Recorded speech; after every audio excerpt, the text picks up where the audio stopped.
في خيمة أبها ندعوكم لنقابلكم بالأشواق. في خيمة أبها ندعوكم لنقابلكم بالأشواق. دين ومكارم وأخلاق ترفعنا فوق الآفاق. في خيمة أبها ندعوكم لنقابلكم بالأشواق. في خيمة أبها ندعوكم لنقابلكم بالأشواق. الحمد لله رب العالمين، وأصلي وأسلم على من بعث رحمة للعالمين، صلى الله وسلم وبارك عليه وعلى آله وأصحابه والتابعين. أما بعد، فسلام الله عليكم ورحمته وبركاته. مرحبا بكم في رياض الجنة، ومرحبا بكم وأنتم ترتعون في رياضها ترجون رحمة الله. يا رب أنزل عليهم رحمتك، ونادهم من السماء أن قوموا مغفورا لكم. أسأل الله لمن جلس وحبس نفسه في رياض الجنة هذه أن يملأ قلبه فرحا وحياته سعادة، وأن يجعل حياته طيبة، وأن يجعل له من كل هم فرجا، ومن كل ضيق مخرجا، ومن كل بلاء عافية. يا رب ارزقهم من غير ما يحتسبون. مرحبا بكم في رياض الجنة، فأبها بهية بأجوائها وبأهلها، وبهية والله بكم يا من أتيتم إلى رياض ربيع الخير. نعم، ليس تحت أقدامنا من العشب شيء، لكن القلوب فيها رفيع وفي القلب سرور. أسأل الله أن يجمعنا أبدية سرمدية، وكل من قال لا إله إلا الله موقنا من قلبه على أرائك الجنة قولوا آمين. أحبتي، في هذا اللقاء، وهذا اللقاء الجميل في هذه الخيمة المباركة، أحببت أن نتحدث في أفياء القرآن وفي أفياء الروح، ونتحدث عن آية من كتاب الله، وهي منة وعطية من الله لنبي أراد الذرية. وجميعنا أحبابي لو تأخرت الذرية عنه لعاش في هم وغم، مصحات وتحاليل وأجهزة وأدوية وأموال يريد طفلا يحمله، فإذا نظر في عينه كأنما مد في حياته مدا بلا عد ولا حد. فرحتك بطفلك الصغير يوم أن بشرت به، ولما حملته البعض منا كانت يده ترتجف، وفي قلبه فرحة، وفي عينه دمعة، وعلى لسانه شكر لك اللهم الحمد على الذرية. لكن أيها الأحباب، هل الذرية مجرد وجودها نعمة؟ لا، والدليل شيب بعض عيونهم شيبة، مو فقط لحيته، من ملاحقة الذرية التي فرح بقدومها. والبعض يريد أن يتزوج، ولذلك البعض منا يجمع الريال على الريال، ودوامات وجمع المال وتخرج من جامعات، يريد أن يأنس، يريد أن يكمل له الدين. فإذا تزوج قرت عينه واطمأنت نفسه، فإذا أقبلت إليه زوجه سرته. السؤال: هل كل من تزوج سعد وانشرح صدره؟ وهل كل من أنجب كان أبناؤه قرة عين؟ أم أن بعض الأبناء يقورون العين، وبعض النساء ما أصلحهن الله؟ ومن هنا وزكريا إذ نادى ربه ربي لا تذرني فردا وأنت خير الوارثين، فاستجبنا له ووهبنا له يحيى وأصلحنا له زوجه. وقفة، هو يريد الذرية، ما لصلاح الزوجة من دخل، ما دعا بصلاح الزوجة، يريد ذرية، لأن الله لو أعطاه ذرية دون أن تكون المرأة صالحة صارت الذرية عذابه، وصارت المرأة همه. ولذلك بعضنا معاشر الأحباب والله في هم وفي ضيق. نعم، يضحك خارج البيت، فإذا أقبل على البيت كشر واكفهر. كيف؟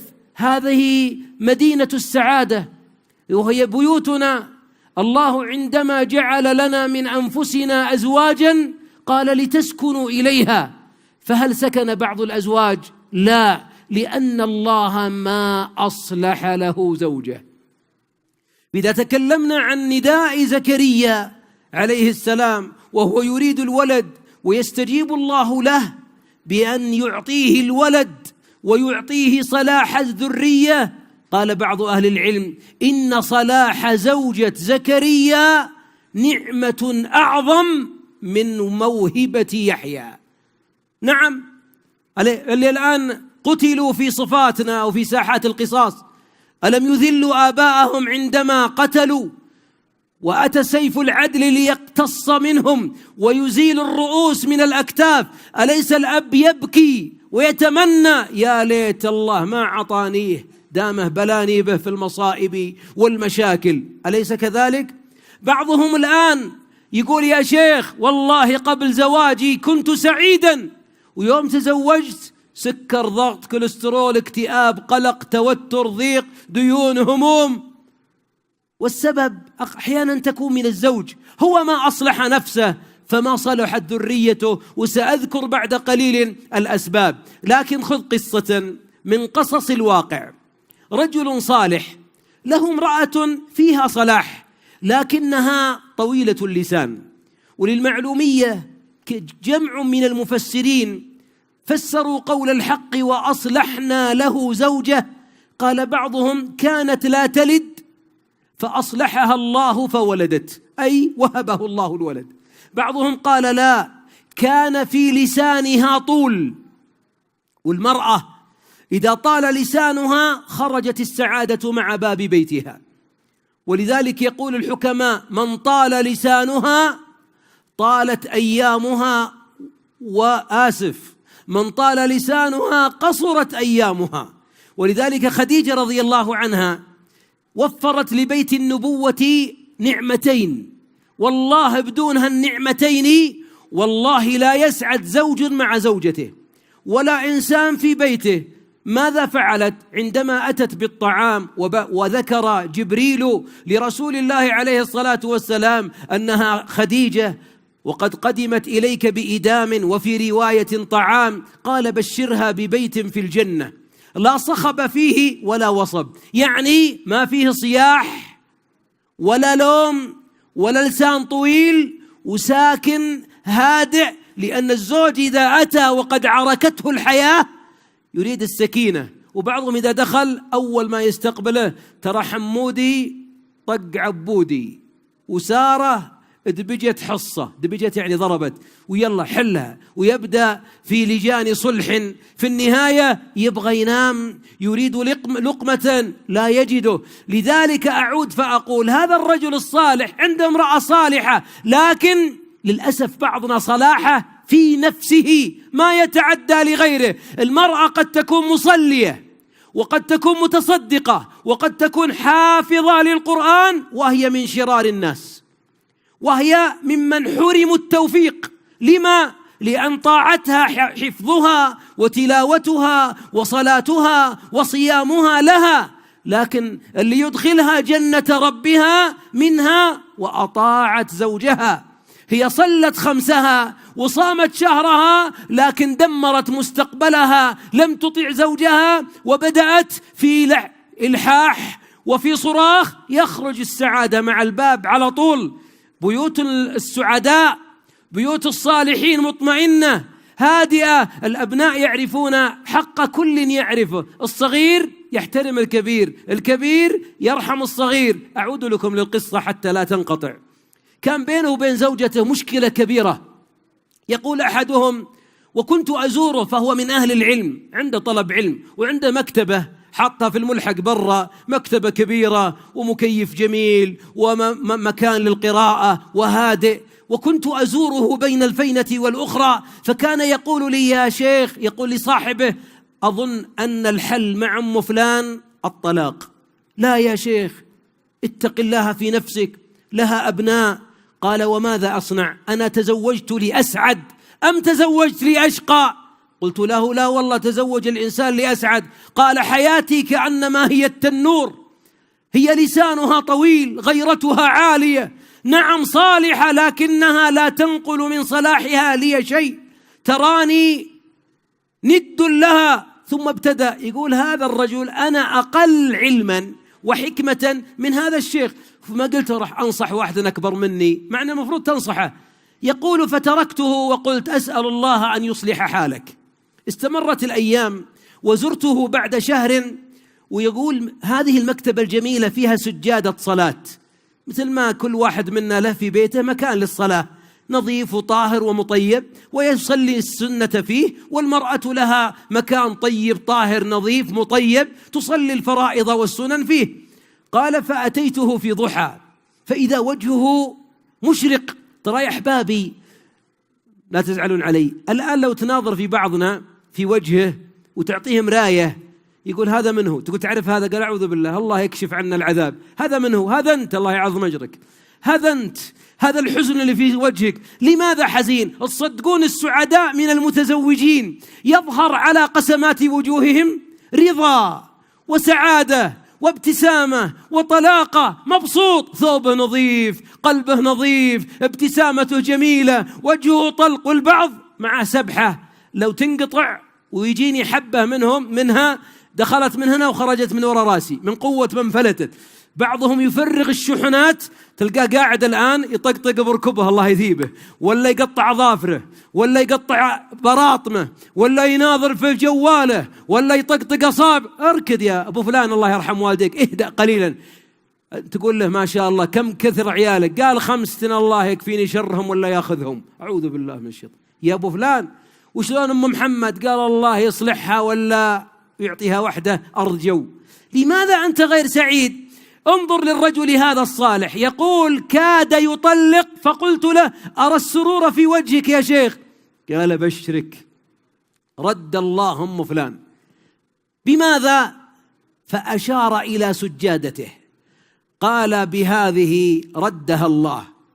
ناظرت إلين سجادته وقدامها حاجز وساتر، قال بكيت عليها أسأل الله أن يصلحها وأن يصلحني، فدخلت علي.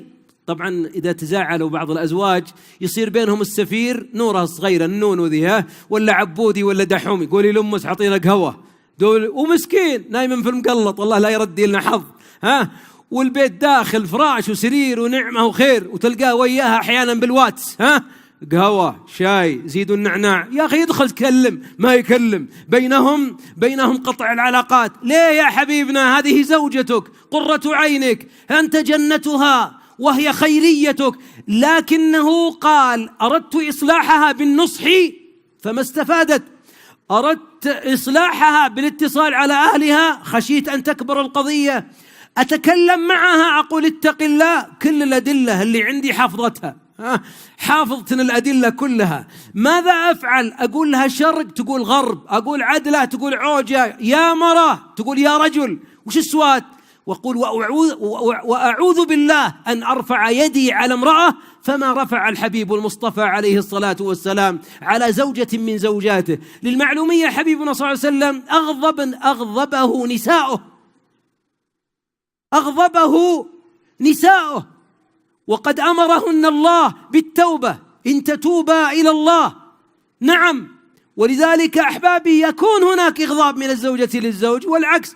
قال وماذا صنعت يا شيخ؟ قال سجدت وتذكرت قصة زكريا عندما أصلح الله له زوجة. قال بعض المفسرين ومنهم القرطبي وابن كثير وغيره أنها كانت سيئة الخلق.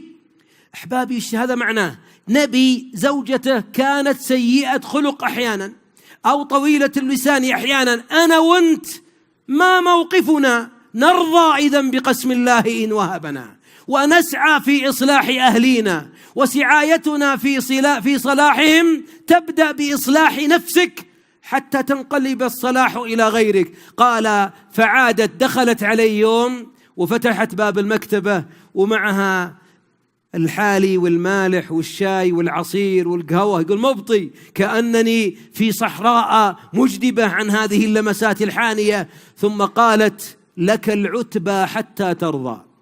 أبو فلان لا تفتح صفحة من الماضي، لو قلت لي مخطئة فأنا مخطئة، ولو قلت أنا أيضا أنك مخطئ أنت مخطئ، لكن البيوت ما تبنى إلا على التسامح وعلى التراضي. الآن في قلبي لك مودة، والله ليست قبل زواج، قبل فترة خطوبتنا ولا قبل ميلاد صغيرنا. قال: فعلمت بأنها السجادة.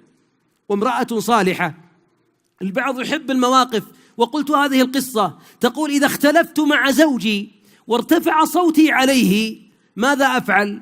وخرج من عندي، كان حكيم، كان الرجل حكيم، إذا ارتفع الصوت ولا إلا لا تفعل سأفعل، ما تفهمين ما تفهم، بدأت الحرب، ماذا يفعل؟ كان يخرج فورا. وهذه من حكمة الرجل، عند فوران البركان المفروض أن تخرج حتى لا تأتيك من حممه.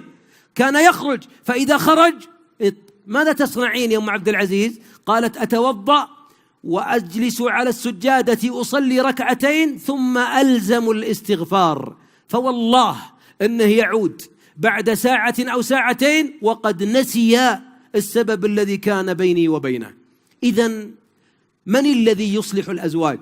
البعض منا يقول: يا شيخ هي صالحة، لكن يمر عليها بعض من حالاتها تنقلب. هذا طبيعة الإنسان، هكذا خلقت المرأة. ركز في المرأة الأمومة وركز فيها الغيرة، ولذلك لا بد أن تعلم كما أن الأمومة تجري في عروقها فالغيرة تجري في عروقها. أم المؤمنين خديجة ما رأتها رضي الله عنها عائشة، وغارت عائشة منها، لأن الغيرة تجري في عروقهن. الحكيم من الرجال من لا يضع على النار غمر حطب ولا يوقد عليها نار، إنما يكون حكيما. وهنا وقفات ولنأخذها بدون ترتيب. أولا قال الله عندما دعا زكريا أنه عقيم قبل أن يرزقها الولد حتى يزول العقم في الذرية، أزال عقم الأخلاق. هناك عقمين: العقم الأول عقم الإنسان من حسن الخلق، حسن الخلق الذي لم يرزق إياه فإنه عقيم، ونقدر نقول له عقيم ولو له 50 ولد ولو له 4 نساء عقيم. لأن الله عندما أراد أن يهب يحيى لزكريا أزال العقم الأخلاقي حتى يأتي ويزيل العقم الإنجابي من الولد، فيتربى يحيى في بيت مستقر. وهذا دليل على أن بعض النساء وكذا بعض الرجال إذا الأخلاق منعدمة في البيت فلا تقول الفلان هنيئا لك بالذرية، لأنه إذا كان البيت بيئة طاردة، بيئة تربي الفساد وتعين على الفساد، فإنما يخرج للجيل وللأمة وللمجتمع، يخرج لنا قنابل موقوتة تنفجر في أمن أمتنا وفي عقيدة أمتنا. لذلك على المؤمن قبل أن يطلب الولد والذرية، الولد طبعا يشمل البنت والولد، لا بد أن يزيل معاني سوء الخلق منه ومن أهله. ولذلك المرأة إذا تزوج الإنسان امرأة فاكتشف سوء خلقها، من المسؤول ابتداء؟ المسؤول أنت. اظفر بذات الدين تربت يداك. البعض منا يقول: اكتشفت يا شيخ أنها حجابها، أن لسانها طويل، أنها ولاجة خراجة، أنها لا تشكر الزوج، أنها دائمة الشكاية، أنها تشتمني، أنها تغتابني. وأصلحنا له زوجه. أنت لو سألت قبل ذلك وسألت عن صاحبة الدين لكانت خطوات الإصلاح عندك متقدمة. البعض منا يأخذ امرأة عندها 20% صلاح وباقي 80 الله يعينك، والبعض لا، الله يعطيه 80 صلاح باقي 20 الله يعينك. ويختلف الواحد اللي يشتري بيت يبغى أثاث، ولا واحد يشتري بيت توه عظم الله يعينه على الترميم وعلى التمديد. لكن اصبر. الوقفة الثانية أن الأنبياء ابتلوا بنسائهم، فأنا وأنت من باب أولى أن نصبر. فهذا نوح، وضرب الله مثلا للذين كفروا للذين آمنوا امرأة نوح وامرأة لوط. امرأة نوح وامرأة لوط خانتاهما. ليست الخيانة خيانة الفراش، ليست الخيانة خيانة الفراش عياذا بالله، لا، ففراش الأنبياء طاهر، إنما الخيانة المراد بها سوء الخلق وعدم الإيمان وإضمار الشر، وإلا فإن أعراضهم طاهرة. ابتلى الله نبيين بامرأتين، فلماذا لا تبتلى أنت؟ كذلك زكريا أصلح الله له زوجه. فلا بد أن تعلم أن تغير أخلاق المرأة اختبار للرجل. من أكرمنا؟ من أكرمنا؟ من خيرنا؟ خيركم خيركم لنسائهم، خيركم خيركم لأهله. الخيرية هذه التي ينالها الرجل ليس معناها أنه وجد امرأة صالحة تقية نقية ما عليها ناقص ولا قاصر ثم عاش معها، هذا جميل وعسى الله يرزقنا وإياكم قرة العين، لكن الأجمل منه أنك إن لم تجد ذلك أن تعود إلى الله، وهي الوقفة التي بعدها: وأصلحنا له زوجه إنهم كانوا يدعوننا رغبا ورهبا. أي كان يدعو وكانت هي تدعو. يمكن المرأة كانت تدعو بالذرية، أما زكريا من فقهه كان يدعو بالذرية وبصلاح زوجه، وكان صابر، كان صابر. ومن هنا اعلم أن إصلاح أهل بيتك مسؤوليتك أنت أن تستجير بربك. والله ما يصلح هذه الذرية ولا هذه المرأة إلا الرب الجليل جل وعلا. ولذلك ترى بعضنا أحبابي يهتم بتربية أبنائه لكنه لا يهتم بتربية زوجه. وأحسب أن هذه الملتقيات المباركة التي نحن فيها الآن، وإحضار كل زوج وأب أبناءه وذريته إلى الخيمة والخيام، الأنشطة ودورات ومحاضرات وأنشطة وترفيه، هذا من إصلاح الأهل. حضورهم لمثل هذه الملتقيات من إصلاح الزوجة.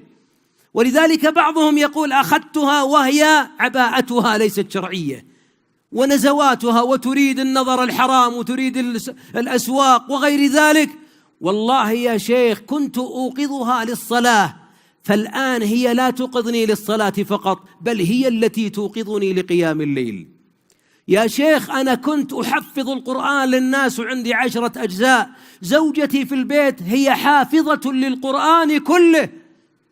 يا شيخ والله إنها تحملنا على أداء العمرة حملا، وتدفعنا للحج دفعا، وجلوسها على سجادتها دعاء لنا. كنت أبغى أصلحها إذا هي قرة العين تصلحنا.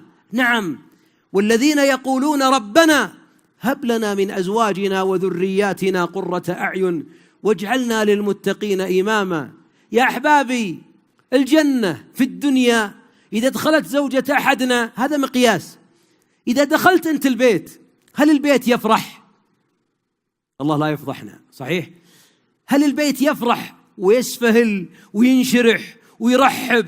يمكن الطفل الصغير اللي يبغى بطاطس ويبغى حلاو بابا جاء، لكن هل الزوجة ترحب مرحبا ثم تدعو له وتأخذ شماغه: والله يجزاك عنا خير، وإن كان معها أكياس الله يخلف عليك ويصب عليك الخير صبا، والله متعنا بطول عمرك، والله يرزقنا رضاك.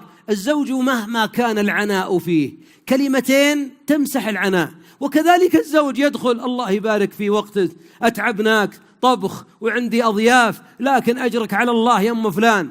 ثم يبدأون يتبادلون الدعاء.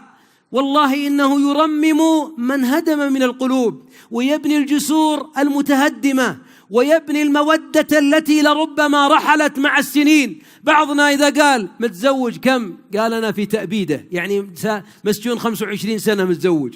يا أخي هذه نعمة، 25 سنة أنت ومؤمنة تتواصيان على الخير. قال: لا والله يا شيخ الواحد المفروض أنه يغير، والله أم فلان كبرت، ما عندك مراية تشوف وجهك الله يجزاك خير، وأنت كبرت الله يعظم أجرك. ولماذا ما يكون المودة في ختام الحياة مودة جميلة؟ حبيبنا كان من مودته ووفائه كان يذبح الذبيحة ويوزعها في صدائق خديجة من محبته عليه الصلاة والسلام لها، وكان يثني عليها وكان يدعو لها. وهكذا أحبابي تقدم السنين مع الدعاء بالصلاح يجدد المودة. إي والله أنا أسأل الأيام هذه أحبابي، قلت المودة في قلوب حتى المتزوجين حديثا. نسمع قصص تحزن، زوج مع زوجته تزوجوا في قاعة كذا وراحوا والله يجزاهم خير إلى بلدة في شرق آسيا وليلتين، ثم قالت ما بي أنوم معه، وسكنت في غرفة وهو في غرفة، ثم حجزت للعودة. يقول لي بعض المصلحين أسمع قصص أن بعض الزوجات عدن من 14 يوم شهر العسل بعد أيام اكتشفت أنه كذا، وهو يقول اكتشفت أنها ما تفهم الحياة. ليه هذا؟ فيزياء عشان ما تفهمون بعض. حياتنا جميلة ونعرف بعض، لكن في معاصي، في عدم بحث عن الصلاح، نعم، في تعجل، نعم، في ناس ما يصبرون، نعم، في نساء تريد السعادة في أول شهر، نعم، لا، قد لا تتولد السعادة والفرح إلا بعد أعوام. اصبري وأنت اصبر. وهناك أمر، قد تبنى البيوت على المودة، ومن آياته أن خلق لكم من أنفسكم أزواجا لتسكنوا إليها. السكن الإنسان إليها ليس معها، إليها معنى ذلك أنها أرواح تتعانق، أنها قلوب تلتف، أنها قلوب تحضن بعضها بعضا، أنها تعامي وليس هناك عمى. تعامي عن الزلات، دعاء في ظهر الغيب. تصدقون ان بعضنا يدعو لأبنائه ما يدعو لزوجته، ناسي مع أنك إذا دعوت لها صلحت وأصلحت وصلح البيت وصلحت أنت. لذلك أيها الأحباب المودة قد تكون بيننا في البيت، فإن لم تكن فليكن بوابة الرحمة. يقال أن رجلا كان صالحا في المسجد، فدخل عليه رجل شايب قال أنا سأسافر وإني أريد أن أنكحك ابنتي، فإنها سمعت عن صلاحك وأنا أخطبك لها، فهلا قبلت؟ تورط الرجال، هو لا يدري حسنها من قبحها. قال أصلي ركعتين، فصلى ثم قبل بها وتزوج. فلما دخل على المرأة إذا هي شوهاء عمياء عوراء عرجاء، شوهاء لا حسن في وجهها ولا ترى إلا بعين، والأخرى كريمة أي لا ترى بها وبها عرج. فلما دخل بها حمد الله، استخار وفوض الأمر إلى الله وسار معها لا يسمعها ما يحزنها. يقول فصبرت عليها وبها غيرة، يعني المرأة فيها غيرة، هو جميل ووسيم وحسن الخلق. قال حتى كادت تقول صلي في البيت لا تصلي جماعة. لا حول ولا قوة إلا بالله. من غيرتها ما تبيه روح يصلي جماعة، يلا هذه النشبة حلها عاد. يعني ما يسافر ممكن نقول، لكن ما يصلي مع المسلمين وهو رجال. فكانت تتمسك بثوبه وكان يتخلص منها ويصبر. عاش معها 15 سنة. اسمع يا أبو 15 أسبوع وتقول بطلق. يا ناس، يا شباب، إذا طلقت معناه طعنت قلبا كان ينبض فتوقف. الطلاق يكون علاج، لكن مو بهالسرعة. ما تفهمني وليه ما تفهمك يا أخي الحبيب؟ أنت يمكن عاصي فعصى الله عليك، ظالم فظلمت بسببه، أو هي تحتاج صبر وأن تدعو الله الذي خلقها أن يصلحها. قال فجلست 15 سنة معها فماتت. بعضنا وش يقول؟ الله يبشرك بالخير يا شيخ، يعني كأنه فرحان أنها ماتت، هو كان حزين على موتها. قال فوالله، اسمع الكلمة الجميلة من الرجل الشهم الكريم، قال فماتت فوالله لا أذكر عملا أرجو به الجنة إلا صبري عليها. الصبر على المرأة التي هي زوجة وأم. الإنسان منا أحبابي لو أن رجلا حمل عنك حمالة، أنت في السجن وطلعك، عليك دين 20 وطلعك، ولا شال معك كيس دقيق 40 كيلو شاله عنك ونقله من مكان إلى آخر، ماذا تفعل؟ تقول شكرا، وشايلها 4 دقائق 10 دقائق، هذه حملت عن لأبنائك. كم طفل عندك؟ 9 أشهر، وحمله وفصاله 30 شهرا، وعذاب وآلام. يبقى قضية اللهم أصلح أهلي. دعاء يغير أيها الأحباب، يغير في حياتك كلها. لكن البعض منا ناسي السجادة.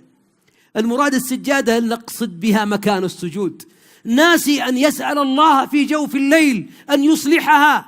يقول لي أحدهم، وقد قلت هذه القصة، عشت، يقول عن نفسه، عشت مع امرأتي في عذاب وفي خلاف، والله ما سرتني يوما إذ دخلت عليها وما فرحت بدخولي عليها. كل واحد منا مكتئب ومكترب. طبعا تأثر الأبناء. وللمعلومية، الأب طويل اللسان والمرأة طويلة اللسان في البيت، صراخ، وهذا يضرب هذا، ولا يربي إلا بالجلد وبالتقبيح. غالبا هذا البيت غير مطمئن، معناه يخرج لنا منتجات فاسدة منتهية الصلاحية، شباب يفحط، يقتل، يضرب، غير مطمئن. الأمان من أين يؤخذ؟ الأمان يؤخذ من البيوت. يقول هذا الرجل: فدعوت الله جل وعلا أن يصلحها، ولا زالت النفوس. يقول: فيوم من الأيام قلت لها: يا أم فلان أدعوك إلى عمرة. قالت: ناخذ العيال. قال: لا، ما جاب لنا الغث إلا العيال، أنا أريدك أنت. قصده أني أريد أن أخلو بك. هل أنا عندي 9 وكل يوم حرب داحس والغبراء في البيت، خل نخرج وإياك كأننا عرسان. قالت عقب هالسنين: يا ابن الحلال خليك عاقل. قال: لأني عاقل، وهذا خطأ كبير ينتهجه بعض الزوجات وبعض الأزواج. دلعوا أنفسكم يا شيخ، وتمشوا وروحوا الفندق 5 نجوم، وروح يا أخي وياها وفطرها وعشها وقدم لها هدية وعطها وردة، بس تشيل منها الشوك. الله يجزاك خير، لأن بعضهم يعطي شوك فيها شوك تروح تدمي يدها. وخلك حبيب، لأن هذا سيعود إليك. السعادة مرآة، إذا ابتسمت ونظرت إلى المرآة أن تنظر إلى ابتسامة. ذهب وإياها إلى مكة واستطاع أن يقتصها وينفصلها عن أبنائها. قال: يوم واحد أختهم الكبيرة موجودة وأختي، خلينا نروح. فذهبت. فلما وقف أمام البيت العتيق ووقف في مكان الملتزم بجوار البيت الباب، قال: يا أم فلان، هذا مكان ورد في أحاديث أن الدعاء فيه مجاب. أنا أبغاك قبل ما تدعين قولي آمين، سأدعو أنا. قالت: يلا، بس أنت بتدعي علي. طبعا هي عارفة، هي مسكينة ماخذة منه الحيطة لأنها ما عرفت منه يوما جميلا. فقال: اللهم إني عنها راض فارض عنها، اللهم إنها صبرت وأنجبت فاجعل جزاءها عندك جنات النعيم، اللهم وقد ساء خلقي معها أعواما طوال فاجعل توبتي بين يديك وبين يدي بيتك. وبدأ يدعو لها ودموعها يقول: ما دريت إلا اللي يحب كتفي وراسي. قالت: أبو فلان، نرجع للرياض، والله ما ترى بعد هذا اليوم يوم تتكدر فيه خاطرك. يقول: انتهت. وآخر يقول: هجرت امرأة، رجل كبير سن 80 سنة، يقول: هجرت امرأته تزوج، مثل بعضنا إذا بغى يتزوج الصغيرة طرد الكبيرة، ما طلقها، علقها ثم أسقط حقوقها. وهذا ظلم وهذا جور. وغدا يمكن أم فلان اللي صابرة 10 سنين ما عطيتها ليلتها، يوم القيامة تاخذ 10 سنين صلاة وصيام. الله يحسن عزاك، انتبه واستبح منها قبل أن لا يأتي القصاص إلا من الحسنات. يقول هذا أبو ناصر: أنني ظلمتها فأتيت لها أستبيح بعد 23 سنة أو 25 سنة. فلما وقفت بالباب وقلت لولدها ادعوها ثم سلمت عليها، تغطت مسكينة، من زمان ما شافته. هو مسكنها في بيته لكن ظالم لها، لا نفقة ولا ليلة، وأبناؤها في خير، لكنه لو أبنائها أغنياء النفقة عليك أيها الزوج. قال: فقلت لها وأنا قد خنقتني العبرة: أم ناصر أبيحيني، الآن أنا جاي تايب. قالت: والله يا أبو ناصر من 23 سنة ما سجدت إلا ودعيت لك، وكل ما بغيت أدعي عليك ما طاوعني قلبي، الله يبيحك في الدنيا والآخرة. كان قلبها طاهر وكان يخشى منها، وإذا هي أطهر قلب منه. هناك منطقة فيها صلح فيها صلح بين الزوجين، لكن بعضنا يحرق الأخضر واليابس. يوجد بيوت غير آمنة، الابن غير آمن، أحدهم يقول سلم على أبوك، جو سلم بسرعة مرتاح وراح، أوقف عند أبوك، قال لا والله يا شيخ أبعدني عن أبوي شوي. ليه؟ قال أنت ما تدري أبوي إذا غضب ماذا يفعل، يخلطني خلطا ويعجنني عجنا، وإذا أتت أمي لتنقذني حط أمي مع الخلطة، صارت بيكنج بودر مع الطحين، يقولوا عجلنا كلنا. ثم إذا رفع راسه قالها طيبين، وان طيبين لأن كلنا متثعين على كلامه. والده غضوب. يوجد أبناء وزوجات ما يشعرون بالأمان. الأمان أكبر عطية تعطيها الزوجة والأبناء، أمان. ولذلك بعضنا الآن له 30 سنة الله يجيب الفلوس، ليه؟ الله يكثر الحلال، والله لحط الثانية والثالثة والرابعة، وهي في السجود تقول يا رب طول عميره وطول فقره يا رب العالمين، حتى لا يتزوج عشان تطمئن. وهذا هو مسكين عمره طويل مع السكر والكوليسترول ولهنا فلوس والراتب رايح، ودعاء أم فلان هو الذي أجيب. أنا أقولها دعابة، لكن أقول إذن وأصلحنا له زوجه. ومن الوقفات التي نقولها أيضا أن الله استجاب دعاء زكريا فوهبه ذرية، وكان زكريا قد يئس من الولد. وفي هذا نداء لكل عقيم على أديم الأرض. قد يقول الطبيب ما ينفع، ويقول الطبيب مستحيل، ويقول كل أحد الأمور المادية والمؤشرات التي بين يدينا تقول أنت لا تنجب أو أنت لا تنجبين. الذي بيده ذلك وبيده الأمر كله هو الله. فمن أفضل علاجات العقم على الإطلاق، اسمعها واحفظها ودونها: رب لا تذرني فردا وأنت خير الوارثين، فاستجبنا له. وسورة الأنبياء مرت على الأنبياء كلهم، نوح، إبراهيم، ذو النون، أيوب، زكريا، وكل أعطاه الله عطية تحار العقول فيها. لذلك يقول لي راقي من رقاة الرياض المشاهير، يقول كنت أرقي رجل مسكين جلس بلغ 42 سنة، أتاه القلق والاكتئاب والألم النفسي، وزوجته كذلك. قال الأطباء يا شيخ يقولون ما فيه أمل. قلت هذولي مخلوقين أم خالقين؟ قال لا هم مخلوقين. قلت باقي الخالق اللي عنده أمر كن فيكون خلك معه، واطلب العلاج. أنا لا أدعو أن الإنسان يترك العلاج، لا، اللي يعالج للذرية يعالج، واذهب للطبيب والحقن المجهري وغير ذلك، وطفل الأنابيب بالشروط الشرعية، لا حرج في ذلك. لكن أقول حتى طفل الأنابيب قد يفشل. بل الزواج يقول الأطباء أنت لا بأس فيك، وأنت لا علة فيك، ولا يوجد ذرية، لأن الوهاب ما وهب، يهب لمن يشاء إناثا ويهب لمن يشاء الذكور، أو يزوجهم ذكرانا وإناثا ويجعل من يشاء عقيما سبحانه. حتى يهبك الوهاب. يقول قلت له طيب يا شيخ مع العلاج ومع الرقية ادع. يقول هذا حملت زوجته وأتى للراقي يبشره من الله، يقول والله انقطع عنها دورتها، وكنا نعرف أن عندها لخبطة في الدورة، لكن قلنا بعد 3 شهور نروح نكشف. فعند التحليل قالت الطبيبة مبروك حامل. فالتفتت إلى الطبيبة قالت يمكن خطأ في المختبر. ومسكينة يقول قلت لها ماذا فعلتي؟ قالت يا أبو فلان بس ما تزعل علي، غرفة عندنا في البيت وضعت السجادة ووضعت سرير طفل، هي ما عندها أطفال، وضعت سرير طفل وحطيتها السترة وأصلي، وإذا سلمت رفعت يدي يا رب اجعل هالسرير يهتز بطفل لي، ارحم ضعفي يا ربي، لا تذرني فردا وأنت خير الوارثين، فاستجبنا له. إذن أحبابي أيضا من الرسائل في هذه الآية أن الله جل وعلا قد يهب الذرية ويكون عذاب صاحب الذرية ذريته. لذلك أحبابي ما أجمل قبل أن نوهب الذرية أن نسأل الله صلاحهم، ليس بعد أن يوهبوا. ولذلك يقول بعض أهل العلم: لماذا جعل الله الدعاء ما هو؟ ربنا هب لنا من أزواجنا وذرياتنا قرة أعين، ثم قال واجعلنا للمتقين إماما. قال لأنك حتى تكون للمتقين إماما لا بد أن تكون ذريتك قرة عين.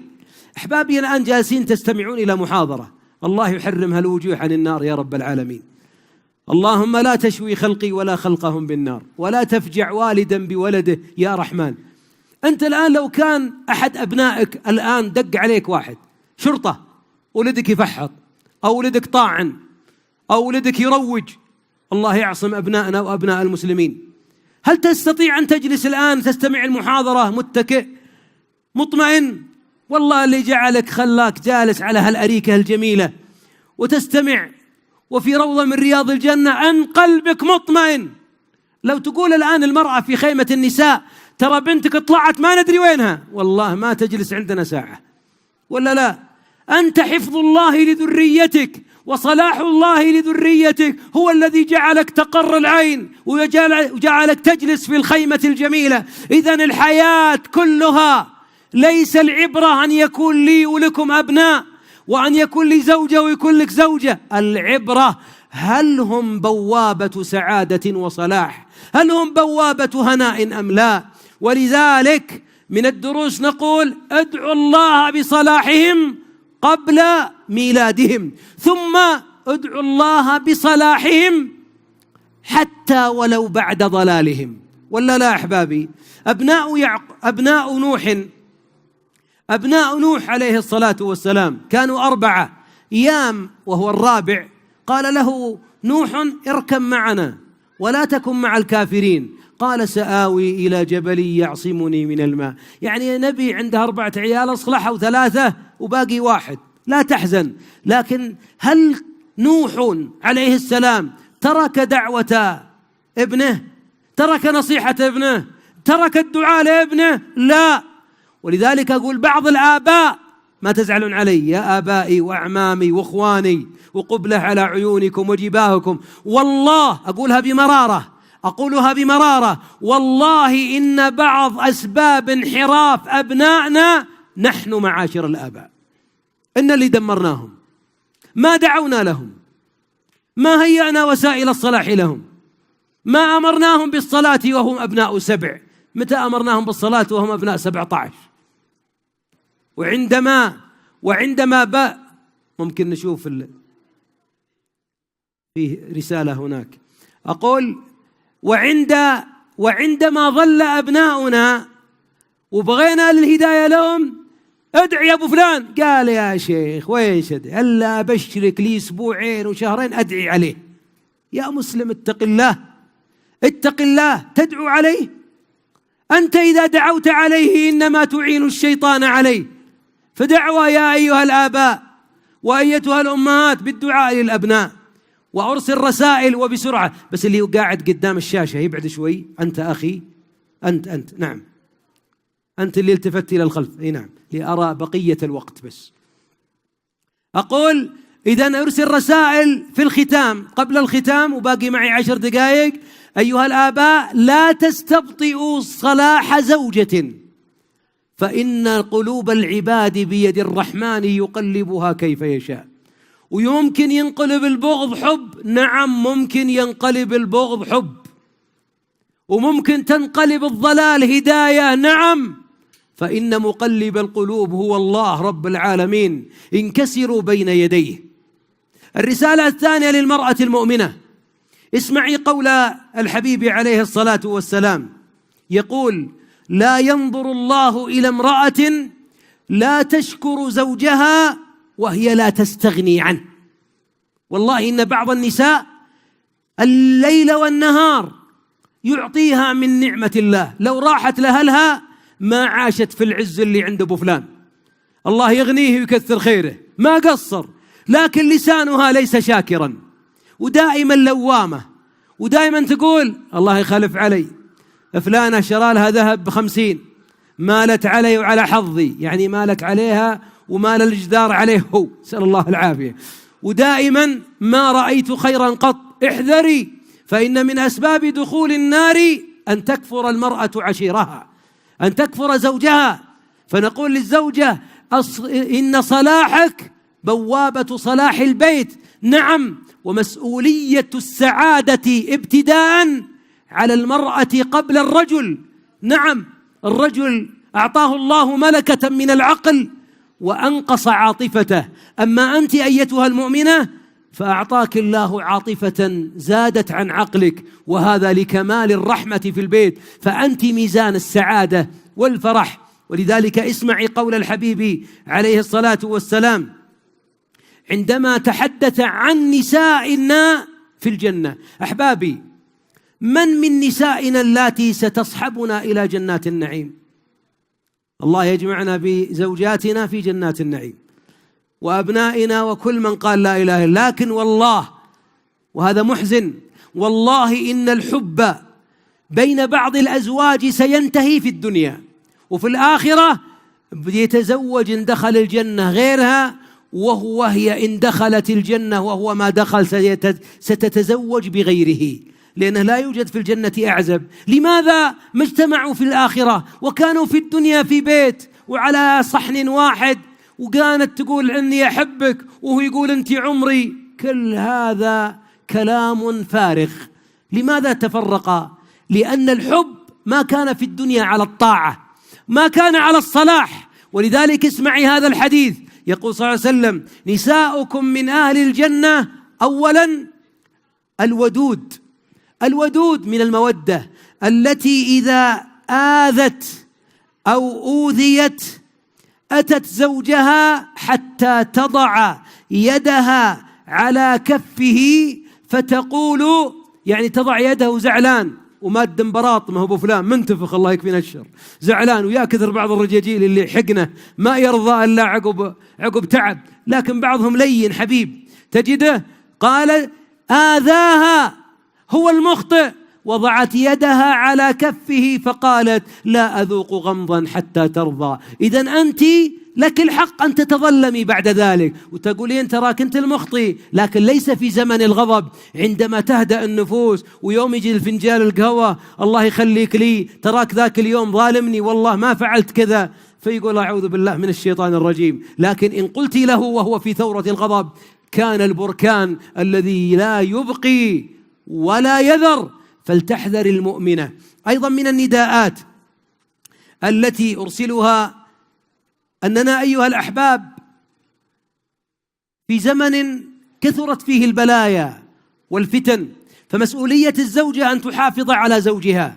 الجوال اللي في جيب الزوج والجوال اللي في جيب الزوجة والجوال اللي في جيب البنت وكذا الابن أحيانا هو الذي يخرج السعادة من البيوت. فدعوة أب محب لكم يا أبنائي، ودعوة لإخواني وأخواتي، فلنتق الله في الخلوات، كما نأمركم بالدعاء بالصلاح نأمركم بطهارة القلوب والعيون من الحرام. إني لأعصي الله فأجد أثر ذلك في سلوكي أو في خلق زوجتي ودابتي.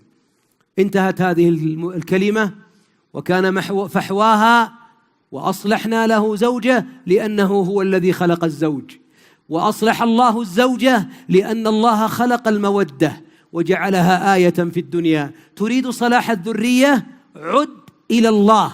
وإذا رأيت ذريتك متنافرة وبيتك يغلي، أول اتهام تصدره اتهم نفسك وأصلح ما بينك وبين ربك، ثم انكسر بين يديه يرد الله كل ذاهبة إليك. أحبتي، رسالة محب في الختام: يا أهل الكرم، يا أهل الجود، يا أهل هذه الأرض التي جملها الله بأهلها قبل جمال أرضها، ويا مصطاف يا الذي أتيت من أقاصي الأرض، أتيت لترى جنة من جنان الدنيا، الله يجمعك بمن تحب في جنات الأخرى. أحبتنا الذين قاموا بهذه التظاهرة الإيمانية وهذا العرس الإيماني وهذا الملتقى التاسع الذي بعض مال هذه الخيمة والتجهيزات والله إنها قروض وديون على أناس لربما معظمنا أغنى منهم، لكنهم استحيوا من الله أن يأتي الصيف دون أن تقوم هذه المناشط المباركة. أحبتي، من العام الماضي وهذا العام أحبتكم رهنت ذممهم بأكثر من 1,000,000 ريال ليهيئوا لنا هذا الخير. وهذه الرياض من رياض الجنة، ألعاب للأطفال، دورات متميزة، ملتقيات، ليال جميلة، سهرات جميلة، دعوا لها قرة عيوننا علماؤنا ودعاتنا وأهل الخير فينا والمدربين ومن يسعدنا والمنشدين والداعيات ودورات وأساتذة الجامعات، كل أتى هنا ليفرح. هل نجعل الفرح في قلوبنا ونترك القائمين على خيمة أبها 9 يذهبون بألم في نفوسهم؟ أسألكم بالله أن تجعلوهم من أضيافكم. ووالله لو أوقف وارمي بشتي واطلب أن يطلع من يقول لبيك، ولو أتوجه الواحد منكم وأقول أنا ضيفك ذا الليل، والله أن يذبح 2 ويتعذر من القصور. أنا أطلبك أن تضيف الدعوة إلى الله في خيمتها التي باتت مدينة دعوية تنشأ في أيام ويلتقي فيها آلاف. عندما تخرج تجد مكاتبهم هناك فرع لاستقبال صدقتك وهو رسمي، والمظلة رسمية، وعند النساء كذلك. دعوة للجميع أحبابي، أنفقوا من مال الله الذي آتاكم، وأبشركم النفقة تصلح الأبناء. اللهم يا رب اجعلهم في ظل نفقاتهم مع ذرياتهم مع إمام الداعين والمنفقين. أستودعكم الله الذي لا تضيع ودائعه، إني أحبكم في الله، وصلى الله وسلم على نبينا محمد. دين ومكارم وأخلاق ترفعنا فوق الآفاق، في خيمة أبها ندعوكم لنقابلكم بالأشواق، في خيمة أبها ندعوكم لنقابلكم بالأشواق.